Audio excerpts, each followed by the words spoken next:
एक नई दृष्टिकोण में आपका स्वागत है और आज इस दृष्टिकोण में हम चर्चा करेंगे राजेश बेदी के साथ। राजेश बेदी एक वाइल्ड लाइफ फोटोग्राफर हैं, ये उनकी पहचान है, लेकिन इसके अलावा भी बहुत कुछ हैं और बहुत कुछ किया है उन्होंने सामाजिक मुद्दों को लेकर के, सामाजिक सरोकारों को लेकर के। राजेश जी के सामाजिक सरोकार कहाँ शुरू होते हैं और यात्रा कहाँ तक जारी रहती है, इसकी एक झलक आइए हम देखते हैं अपने इस छोटे से कैप्सूल में।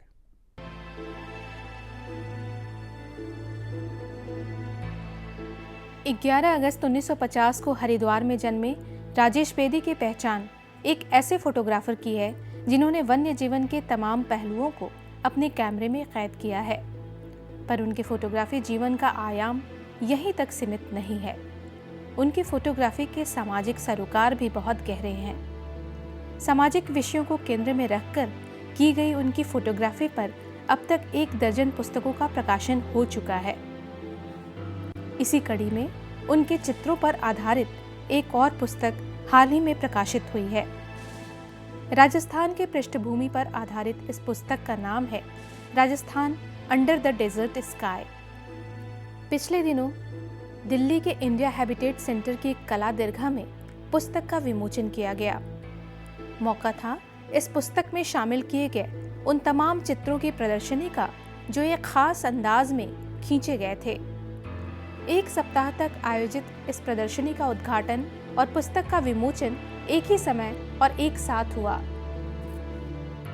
इस मौके पर राजेश बेदी, उनके बड़े भाई नरेश बेदी और बेदी परिवार के तमाम सदस्यों, मित्रों और शुभचिंतकों के साथ ही केंद्रीय मंत्री सलमान खुर्शीद, पूर्व केंद्रीय मंत्री और भाजपा सांसद जसवंत सिंह, पूर्व केंद्रीय मंत्री और उद्योगपति कमल मोरारका समेत अनेक गणमान्य नागरिक और कला प्रेमी मौजूद थे। इस पुस्तक समारोह और पुस्तक में शामिल किए गए चित्रों की कई खासियत रहीं। समारोह इसलिए खास था क्योंकि इसमें ऐसे चित्रों की प्रदर्शनी लगाई गई थी जो आकाश से खींचे गए थे। इन आकाशीय चित्रों की विशेषता ये है कि फोटो खींचने के लिए हवाई जहाज या हेलीकॉप्टर का इस्तेमाल करने के बजाय हॉट एयर बैलून और पतंग की तकनीक का इस्तेमाल किया गया था। इन चित्रों के माध्यम से राजस्थान को एक अलग और नए अंदाज में पेश करने के साथ ही ये भी दिखाने की कोशिश की गई है कि मरुस्थल कहलाने वाला यह राज्य आकाश से कितना सुंदर और अलग नजर आता है। इस कार्यक्रम को राजस्थान के जोधपुर से आई महिला किरण और उनके पति श्याम की मौजूदगी ने और खास बना दिया। वजह यह थी कि विश्नोई परिवार की इस महिला ने 2004 और 2005 के बीच हिरण के एक दूध मुँहे बच्चे को न केवल कुत्तों से बचाया था, बल्कि बिन मां के इस बच्चे को अपना दूध पिलाकर बड़ा भी किया था। किरण अपने बच्चे और हिरण के बच्चे को 7 साल तक एक साथ अपना दूध पिलाती रही। इस प्रदर्शनी और पुस्तक में एक चित्र किरण का भी है, जिसमें वो एक साथ हिरण के बच्चे और अपने बच्चे को दूध पिला रही हैं। कार्यक्रम दृष्टिकोण के लिए हमने किरण से भी बात की। हमारे सवालों के जवाब किरण की जगह उनके पति ने ही दिए। उसको तो पालने के लिए हम खेत में, वो बिल्कुल उसकी माँ को कुत्तों ने मार दिया और शुरुआत में तो हम उनको घर पे लाए और घर के सदस्य के जैसे ही हमने उसको पाला पोसा बड़ा किया और उसमें और ये मेरी बच्ची, इन दोनों को हम कोई फ़र्क समझते ही नहीं थे। मैं समझता कि मेरे दो बच्चे हैं, दोनों को एक साथ में पाला, पालने में झुलाया, दूध पिलाया, बड़ा किया, खिलाया। अब तो बच्चा, हिरण का बच्चा बहुत बड़ा हो गया और हमारे पास में आश्रम है गुरु महाराज का और वहाँ वो खेलता है, मिलता है, हम जाते हैं वहाँ। मादा है किरण, वो उनका नाम है आरती नाम रखा उनका। अब कुछ आप भी बताओ, चाहे विश्नोई भाषा में कुछ भी बताओ कि पूछे हिरण का बच्चा आपको कितना प्यारा लगता है? बहुत प्यारा लगता। और बताइए। घणे हकरो लगा। खेत गई इतनी लाउन ना कुत्ता मारे विमान ना मैं लिए घर ना घर का कहे बढ़िया लाई है।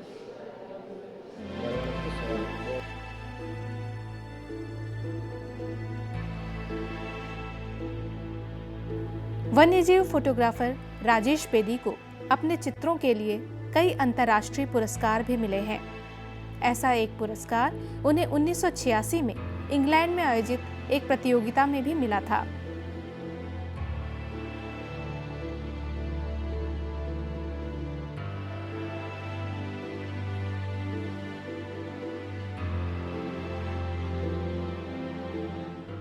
तो ये थी झलक राजेश जी के काम की। बहुत कुछ जानना बाकी है और इस मुलाकात में इन सारे सवालों का जवाब हम राजेश जी से चाहेंगे। आपका बहुत बहुत स्वागत है इस कार्यक्रम में। धन्यवाद। वाइल्ड लाइफ, वन्य जीव और एक सामाजिक चेतना, दो ऐसी चीज़ें हैं जो आमतौर पर एक दूसरे के बहुत दूर नज़र आती हैं। इन दोनों को इतना करीब लाने के लिए आपको कहाँ से इंस्पिरेशन मिला? यदि मैं ये कहूँ कि जब छोटेपन में थोड़ी होश संभाली, मैं होश संभालने की बात करता हूँ तो कोई 8 साल का मैं रहा हूँगा, तो मेरे फादर को जंगल में घूमने का शौक बहुत था। तो हम दोनों भाइयों को, मैं 8 साल का, मेरे बड़े भाई साहब अब नरेश जी, वो अब 10 साल के, हमको वो घर से पैदल मीलों लंबी यात्रा, जिस दिन छुट्टी होती थी मेरे फादर के ऑफिस से, और जंगल में उन्होंने हमें घुमाना। और मैं ये बात कर रहा हूँ कि आज से कोई 45-50 साल पहले, 50 साल कहूँ तो ठीक रहेगा। और जंगल में उस समय में, जबकि ये जो आजकल की बात करते हैं कि जानवरों को बचाओ, पेड़ पौधों को बचाओ, जंगल को मत काटो, उस समय में शायद इसके बारे में कहीं पर भी आपकी चर्चा नहीं होती थी। तो मेरे फादर हमको ये बताते थे, ये हाथी का पैर है, ये हिरन का पैर है, यहाँ पे नीलगाय आती है, ये उनकी पानी पीने की जगह है। तो वो जो बचपन से जो बीज हमारे फादर ने हम दोनों भाइयों में डाला, और उसको जो उन्होंने कोशिश जारी रखी कि ये किसी तरीके से हम, मेरे दोनों बच्चों में जीव जंतुओं के प्रति एक अच्छी भावना हो, वो विकसित करने में उन्होंने कोई कमी नहीं रखी।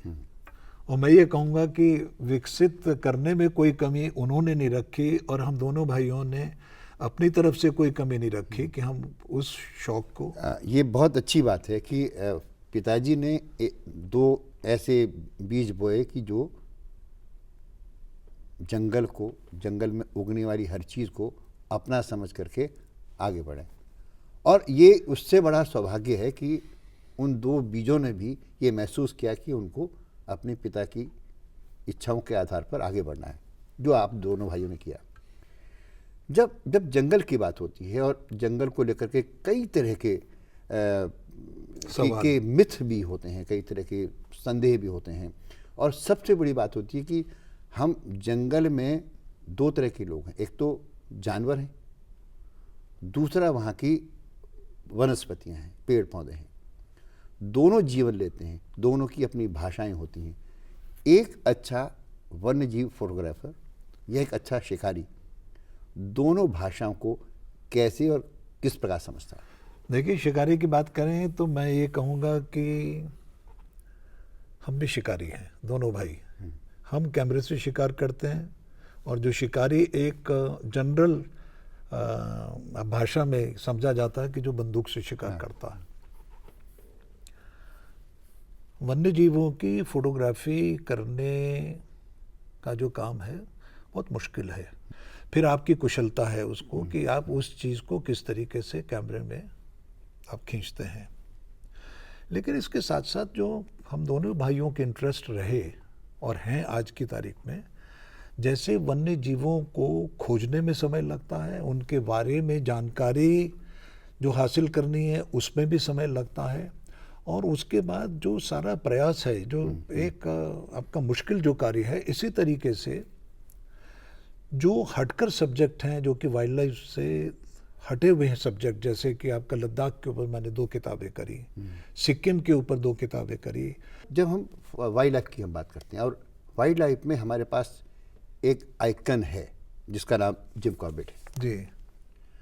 और जिस एरिया में जहाँ हरिद्वार में जहाँ पैदा हुए, वो पूरा उत्तराखंड का जो एरिया है वो जिम कॉर्बेट का इलाका माना जाता था। जिम कॉर्बेट एक अच्छे शिकारी भी थे, लेकिन शिकार करते करते वो जंगल के प्रति उनको जो एक प्रेम भी था। उन्होंने तेंदुए भी मारे, लेकिन आदमखोर मारे, और वो उस आदमखोर बनने की कहानी भी बताते हैं, उसके कारण भी बताते हैं। एक वो आम शिकारी नहीं थे। और यहाँ से जाने के बाद जब केनिया गए, मजबूरी में जब गए, तो वहाँ जाने के बाद तो वो आपकी तरह फोटोग्राफर हो गए थे। तो एक कह सकते हैं कि वन्य जीव संरक्षक के रूप में और एक वन्य जीव कैमरामैन के फोटोग्राफर के रूप में जिम कॉर्बेट को आप किस रूप में देखते हैं, और आपने क्या कुछ उनसे हासिल करने की कोशिश की है? देखिए, आपने कॉर्बेट की बात करी। जी।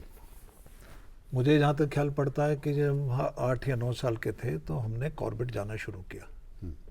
तो ट्रक पे बैठ के, तब कोई दूसरा साधन नहीं था, तो जंगलात के ट्रक। और आप अंदाज़ा लगाइए 8 साल या 8 साल की जो उम्र है, हम कितने छोटे रहे होंगे। और कॉर्बेट में जाके जिस तरीके से घंटों और मीलों का सफ़र हम तय करते थे कि जी हाथी देखने जा रहे हैं, या आज हम घड़ियाल देखने जा रहे हैं कॉर्बेट में, या मगर देखने जा रहे हैं, तो वहाँ पर उन यात्राओं में जिस तरीके से जिम कॉर्बेट की कहानियाँ जो वहाँ पे इतनी लोकप्रिय हैं, जो उन्होंने, मैं ये कहूँगा कि कॉर्बेट ने जो काम कर दिखाया, शायद इस तरह की मिसाल पूरे संसार में नहीं होगी। उन्होंने शिकार किया, लेकिन जैसा अभी आप कह रहे थे कि उन जानवरों का किया जो कि समाज में किसी भी कारणवश उन्होंने एक आतंक पैदा किया। और वो ये समझते थे कि जब तक इस तरह के जानवरों को हटाया नहीं जाए, उनको मारा नहीं जाए, तो इसमें समाज में जानवरों के प्रति एक गंदी भावना पैदा हो गई। तो एक ये जो रास्ता था कि जो कॉर्बेट ने उस पूरे क्षेत्र में अपनाया, मैं समझता हूँ कि बहुत ही एक समझदारी का काम था। आज कॉर्बेट की सोच की वजह से आज हम जिम कॉर्बेट की बात करते हैं, हम उस पूरे क्षेत्र की बात करते हैं जहाँ पे आज अब जंगल बचे हुए हैं, उसमें हाथी भी हैं, शेर भी हैं, हिरन भी हैं, सांप भी हैं, और जिम कॉर्बेट वनस्पतियाँ। आज की तारीख में जिम कॉर्बेट एक तरह के आइकन हैं जिनसे हमको कुछ ना कुछ इंस्पिरेशन मिलता है। राजेश जी, हम चर्चा करेंगे विस्तार में।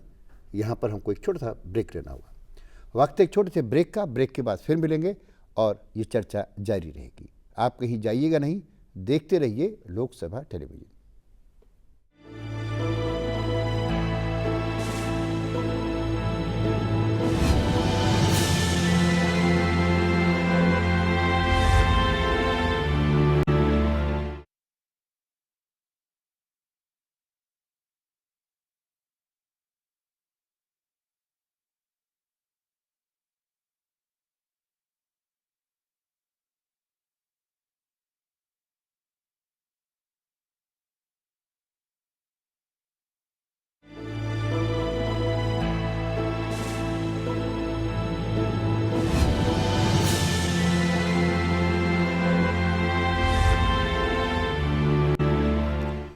दृष्टिकोण में एक बार फिर से आपका स्वागत है, और हम चर्चा कर रहे हैं वन्य प्राणी, वन्य जीवन संरक्षण और कैसे आज हम जंगल को बचा सकते हैं। राजेश जी, बात हो रही थी जिम कॉर्बेट की। कुछ और ऐसी नसीहतें जो हमको जिम कॉर्बेट से आज की तारीख में जंगलों के रखरखाव, जंगलों के बचाव को लेकर मिल सकती हैं? देखिए, जिम कॉर्बेट जाने जाते हैं कि वो हंटर थे, लेकिन मैं आपसे कहूँ कि अपने जीवन काल में वो उनका जो घर था वो कालाडूंगी में था, और उनको ये भी जुनून था कि मैं किसी तरीके से जंगली जीव जंतुओं की आपका फिल्म खींच सकूं।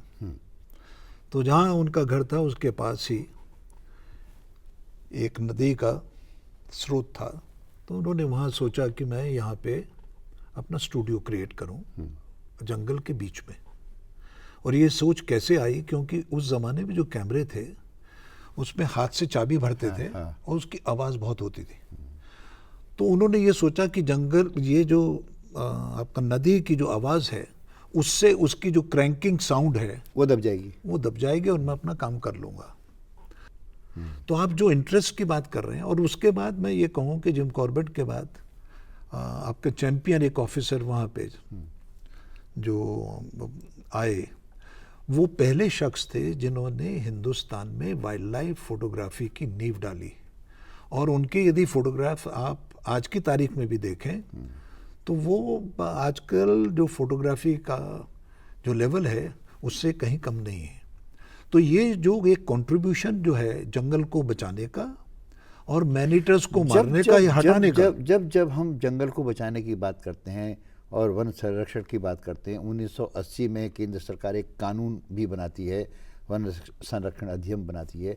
लेकिन आज आपको लगता है कि वास्तव में जंगल तमाम उपायों के बाद भी बच पाए हैं? जिस तरह का माफिया हावी हो गया है, क्योंकि जब आप वहाँ जंगल से प्यार करने वाले लोगों को बेदखल कर देंगे, जिनको हम आदिवासी कहते हैं, तो हम जंगल को कैसे बचा पाएंगे? देखिए, इसमें दो सवाल हैं। पहले तो ये सोचना बिल्कुल गलत होगा कि हम क्या आगे के वर्षों में हिंदुस्तान में जंगलों को, जीव जंतुओं को बचा पाएंगे। मैं कहूँगा बिल्कुल हाँ। मेरा सवाल का जवाब ये है एफर्मेटिव यस, बिल्कुल कि ये सही है, हम लोग बचा पाएंगे। लेकिन उसमें खामियां हैं।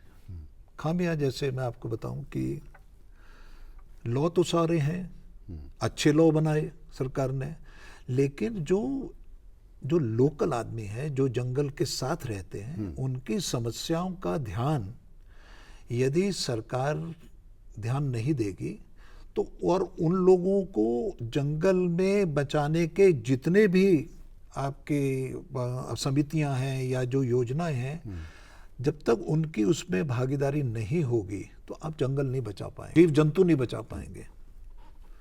रही बात कि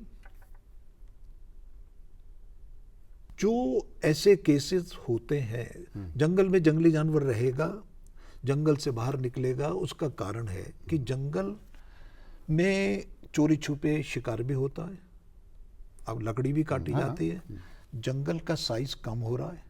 जो सामाजिक सरोकार हैं की हम बात करें, जिनको आपने अपनी वाइल्ड लाइफ फोटोग्राफी के बाद उसका विस्तार भी किया है, साधुज ऑफ इंडिया को लेकर के, और आप सिक्किम और लद्दाख पर भी आपने किताबें लिखी हैं, फोटोग्राफी की है।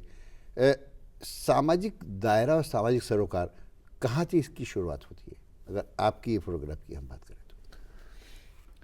देखिए, जब आप जंगली जानवरों के साथ इतना समय लगाते हैं तो जानवरों की समस्याएं, जंगल की समस्याएं बगैर एक ह्यूमन एलिमेंट के बगैर आप उसको छोड़ नहीं सकते।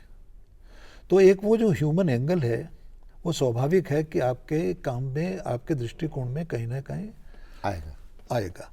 अब रही जैसे कि आपने लद्दाख की बात करी, मैं सबसे पहले 1974 में गया था, जबकि एक हिंदुस्तानी आदमी को लेह यदि जाना पड़ता था तो मिनिस्ट्री ऑफ डिफेंस से परमिशन लेनी पड़ती थी। लेकिन एक वो चाहत ऐसी रही हमेशा हमारे परिवार में, हमारे फादर को भी रही, हम दोनों भाइयों को आज भी है, कि जो लोग ऐसे सब्जेक्ट से दूर भागते हैं जहाँ पर मेहनत लगती हो, जिसके पीछे बहुत प्रयास करना पड़ता हो, जो बहुत कठिन हो। हमारे जितने सब्जेक्ट रहे, चाहे वो फिल्म के, चाहे मेरी किताबों के, उसका मूलभूत आधार ये रहा जो कुछ आपका अद्भुत दिखाने का प्रयास हमेशा रहा। और उसी की वजह से मैं 74 में लद्दाख गया और वहाँ के सब लोग बड़े मुझे देख के उन्होंने कहा, आप कैसे आए, आपको कैसे परमिशन मिल गई? लद्दाख पर भी किया आपने, सिक्किम किया आपने, बनारस पर भी किया, और जो लेटेस्ट आपका काम है ये राजस्थान वाला, ये चूँकि मैंने इसको करीब से देखा जो एग्जीबिशन के साथ ही जी, और मुझे ये अपने आप में एक अद्भुत सा काम लगा। इस काम की जो सबसे बड़ी खासियत जिसका जिक्र हमने अपनी उसमें भी किया था जो फोटोग्राफी आपने स्काई फोटोग्राफी की है और इसमें जो आपने टेक्निक का जिसका इस्तेमाल किया है वो कितने लोग कर पा रहे हैं आजकल? पतंग से फोटोग्राफी कैसे हो सकती है, ये हम जानना चाहेंगे, हमारे दर्शक भी जानना। देखिए, पहले तो मैं आपको एक शॉर्ट में ये बताना चाहूँगा कि ये जो राजस्थान पे मैंने किताब करी, बहुत सारी किताबें आपने देखी होंगी मार्केट में, बहुत अच्छी किताबें हैं, लेकिन मैं ये समझता था कि मैं जो राजस्थान मैं खींचना चाहता हूँ वो मेरा एक अपना दृष्टिकोण है, और वो दृष्टिकोण मैं सब फोटोग्राफर से बिल्कुल अभिन्न रूप में करना चाह रहा था। छोटेपन में तो हमने भी यही पढ़ा था कि रेगिस्तान है वहाँ पे राजस्थान में और ऊँट है, यही दो ही चीज़ें। लेकिन जब आप राजस्थान में ट्रैवल करते हैं और आप यदि एक सेंसिटिव फोटोग्राफर हैं तो आपके दृष्टिकोण में पानी भी है पीछे, आपके पीछे पानी है जी, उसी राजस्थान में पानी भी है। ये देखिए, ये जो आपने पिक्चर की बात करी ये आपकी चंबल की है, और ये जो दृष्टिकोण जो आपने दिखाया मुझे अभी एक मेरी फोटो में, ये दृष्टिकोण एक आम आदमी के सोच से बहुत बाहर है। तो मैं जब राजस्थान के बहुत इंटीरियर्स में मैंने ट्रैवल किया तो मैंने अपने आप को पाया कि अरे लोग इसको रेगिस्तान की बात करते हैं कि सिर्फ यहाँ पे पैलेसेस हैं, राजा महाराजा हैं और बावड़ियाँ हैं, उसके अलावा कुछ नहीं है। लेकिन मैं आपको बताऊं कि मैं अनेकों ट्रिप के बाद ये मेरी समझ में नहीं आ पा रहा था कि कौन सा क्षेत्र छोड़ूं और कौन सा एरिया इसमें इंक्लूड करूं। हरियाली की आप बात करते हैं, देखिए राजस्थान में आपको टाइगर मिलता है, दुनिया भर के जानवर हैं, रणथंभौर में है, सरिस्का में है, ऐसे बहुत एक खूबसूरत जगह है। ये बगल में अलवर है, है, अजमेर है, सब हरियाली की पूरा। और ये जो चंबल की आप बात कर रहे थे, चंबल के दोनों तरफ महाराजा कोटा का शिकार गाह थी, इसमें वो शेर मारते थे, तेंदुए मारते थे। तो ये जो दृष्टिकोण जो मैंने फाइनली डिसाइड किया कि ऊपर हवा में जाके, चाहे वो हॉट एयर बलून से फोटो लेनी है, और काइट की आप बात कर रहे थे। देखिए, ऐसा है कि यूरोप में काइट फोटोग्राफी कोई अद्भुत बात नहीं है, वहाँ लोग इस्तेमाल करते हैं काइट, और ये एक स्पेशली डिज़ाइन काइट है। इसका साइज़ काफ़ी बड़ा है, इसकी कार्बन फाइबर का इसका फ्रेम होता है, जैसे हमारे यहाँ पतंग उड़ाते हैं तो उसमें आपका बांस की एक पतली सी, तो वो तो उसका एक बेस हो गया। उसका स्पेशल धागा है, धागा मैं बोलूँगा एक बहुत अच्छी फाइन किस्म की रस्सी है, रस्सी नुमा धागा। और ये काइट के साइज अलग अलग हैं, आप किस क्षेत्र में काइट को उड़ाना चाह रहे हैं, कितनी वहाँ पे हवा की कंडीशन कैसी है, कितनी वेलोसिटी ऑफ विंड, ये सारे उसमें फैक्टर्स हैं। और उसमें एक उन्होंने ये फ्रांस में इसका, उसमें नीचे कहीं कैमरा लगता है। जी, मैं उसी पे आ रहा हूँ कि ये फ्रांस में शायद सेकेंड वर्ल्ड वॉर में शायद इसका एक किसी फ्रेंच फोटोग्राफर ने ये उसकी सोच में आए कि काइट से फोटोग्राफी करनी चाहिए। मैं किताब देख रहा था, उसमें एक फोटो एक बॉर्डर का है, और जहाँ पे एक हवेली है पुरानी सी, जिसमें किसी ज़माने में पाकिस्तान के सैनिक शरण ले लिया करते थे, और आज वो खंडहर की स्थिति में है, जिसका आपने एक फ़ोटो लिया है। सरकार को उस रूप में क्या करना चाहिए? देखिए, एक बात तो आपने कही कि जो मैंने पतंग के बारे में बात कर रहा था, ये थोड़ी अब समझने में थोड़ा समय लगेगा, ये बात सही है। आप वो किशनगढ़ फोर्ट है, और जो मैंने जो भी लिटरेचर खोजा उसमें पढ़ा, तो मेरे पास दो उसके आर्काइवल फोटोग्राफ भी मैंने देखे, उसमें कि पाकिस्तान के सोल्जर्स हैं और उसमें पाकिस्तान का फ्लैग है, बट ये पुरानी बात होगी बहुत। अब वो इंडियन आर्मी के अंडर है। मैं जब उस फोर्ट को देखने गया तो ये मालूम पड़ा कि यहाँ पहले जो कारवान जो पाकिस्तान से हिंदुस्तान आके वो ठहरा करते थे, वो उसमें ठहरते थे, और जो आपके लुटेरे थे उनसे बचने का ये एक अड्डा था उनका अड्डा था। लेकिन एक तरफ तो ये वो उसकी खूबसूरती और उसके जो बाहर का जो व्यू है, वो आदमी को एकदम दिमाग से खोखला कर देता कि इतना सुंदर ये उस समय बनाया। लेकिन उसकी हालत अच्छी और नहीं। राजेश जी, बात करने की इच्छा तो बहुत है आपके साथ, क्योंकि इतना मज़ा आ रहा है, लेकिन हमारी मजबूरी ये है कि समय की पाबंदी के साथ हमको अपनी बात यहीं पर रोकनी होगी। आप इस कार्यक्रम में आपका बहुत बहुत शुक्रिया। दृष्टिकोण के इस अंक में अब बस इतना ही, फिर मिलेंगे एक नए दृष्टिकोण के साथ। दीजिए इजाज़त, नमस्कार।